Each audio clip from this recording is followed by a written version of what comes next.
Bonjour, alors aujourd'hui on va factoriser à l'aide d'un facteur commun. On va donner des exemples avec plusieurs expressions. Donc le but de factoriser, c'est qu'à la fin on se retrouve avec deux parenthèses qui sont mises en facteur, c'est-à-dire qui sont multipliées. À la base là on a des expressions et l'opération finale c'est une somme. Donc là, la factorisation, c'est que l'opération finale devienne une multiplication. Alors on voit qu'on a notre expression qui est divisée en deux parties. On a notre première partie qui est ici et la deuxième partie qui est là. On voit apparaître un facteur commun. Ici, notre facteur commun, ça va être 5x moins 3. Je vais le souligner. Ce 5x moins 3, je vais l'écrire en facteur, c'est-à-dire je vais le mettre au début. Donc 5x moins 3. Et là, je vais ouvrir une parenthèse. Donc là, on voit qu'on a notre facteur commun et on va multiplier par ce qui va nous rester. Donc on va regarder ça. Donc là, on a notre facteur commun. C'est très important, on commence toujours dans l'ordre. Dans cette partie-là, on a pris le 5x moins 3. Donc il va nous rester le 2. Très important, ce signe-là, je vais le remettre ici. On verra après que lorsque c'est un moins, ça va créer des petits changements. Le 5x moins 3, il est déjà pris ici, donc là, il va me rester 2x plus 1. Une fois que j'ai fait ça, je vais calculer au maximum l'intérieur de ma parenthèse. Je réécris 5x moins 3. Je mets 2x et 2 plus 1, ça fait 3. Et là, j'ai mon expression qui a été factorisée, où j'ai bien mes deux parenthèses et une multiplication. Quand il n'y a rien, c'est que c'est une multiplication au milieu. On va faire un autre exemple où cette fois-ci, on a plusieurs parenthèses, mais le principe est exactement le même. Je repère mon facteur commun. Je repère le signe qu'on mettra dans notre grande parenthèse. Donc, je mets 2x moins 3 en facteur. J'ouvre une parenthèse. Et là, je vais voir ce qui reste. Toujours dans l'ordre, c'est très important. Je commence par x plus 7. Donc, mon facteur commun, il est là.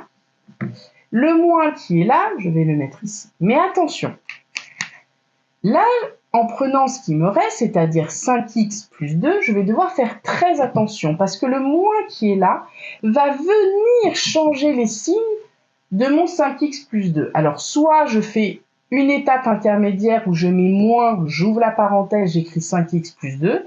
Sinon, si vous y arrivez, vous le faites directement, c'est-à-dire ça fera 5x moins 2. Voilà. J'ai directement changé les signes. Donc, je calcule la deuxième parenthèse. Les x, j'en ai x moins 5, ça va me donner moins 4x. Et 7 moins 2, ça va me donner plus 5. Et ça y est, j'ai bien la forme factorisée. Je vais vous donner un deuxième exemple. Un troisième exemple même, pour vous donner les différents cas possibles que vous pouvez rencontrer. Donc cette fois-ci, je vais mettre une parenthèse au carré. Donc je vais mettre 5x moins 2 au carré moins 5x moins 2. Et là, on va prendre 2x plus 7.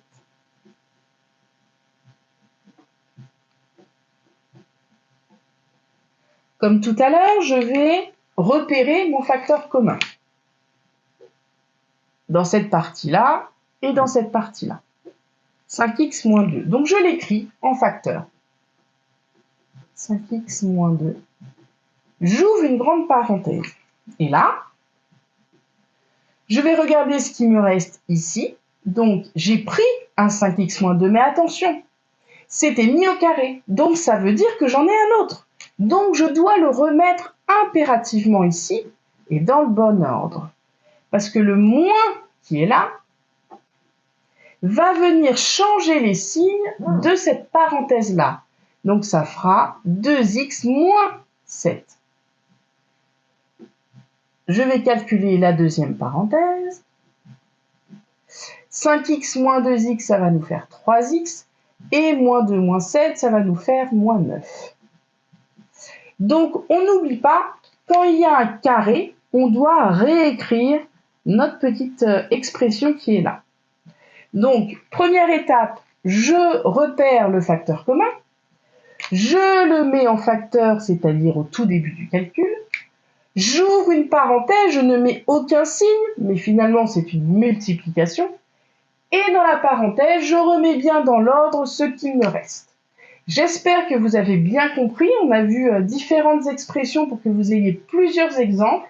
Si vous suivez bien étape par étape, il ne devrait pas y avoir de problème. Je ferai une autre vidéo où il y aura des factorisations peut-être un peu plus compliquées, mais là, vous avez vraiment la base. N'hésitez pas à faire une petite capture d'écran si vous voulez garder un modèle. Et puis, je vous retrouve dans une prochaine vidéo. Merci beaucoup. Au revoir.